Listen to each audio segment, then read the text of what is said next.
हस्तिनापुर नरेश धृतराष्ट्र जन्म से अंध थे। इसी कारण वह ज्येष्ठ पुत्र होते हुए भी राजा बनने के योग्य नहीं थे। परंतु राजा पांडु एक गंभीर बीमारी का शिकार हो जाने की वजह से वन प्रस्थान कर गए थे और एक राज्य का सिंहासन रिक्त नहीं रखा जा सकता था।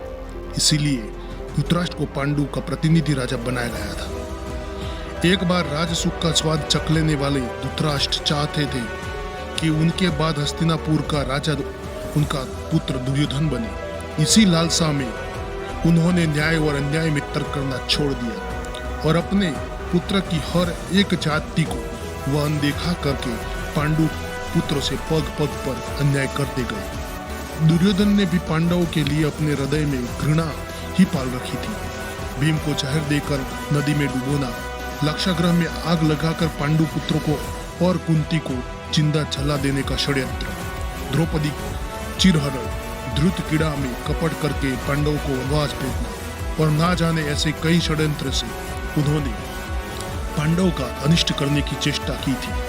अंत में जब उनके पाप का घड़ा भर गया तब धर्मयुद्ध हुआ और उस महायुद्ध में लालची धृतराष्ट्र के 100 पुत्र मृत्यु को प्राप्त हुए। अपनी लालसा की वेदी पर अपने समस्त पुत्रों की बलि चढ़ा देने वाले धृतराष्ट्र ने युद्ध समाप्ति के बाद भी भीमसेन को अपनी भुजाओं में जकड़कर मार डालने का प्रयास किया, लेकिन अंत में शर्मिंदा होकर हार स्वीकार कर धृतराष्ट्र पत्नी सहित वन में चले जाते हैं। कहानी का सार यही है, लालच बुरी बला है। इसे करने वाले का अंत भी धृतराष्ट्र जैसा ही होता है, परास्त और अपमानित।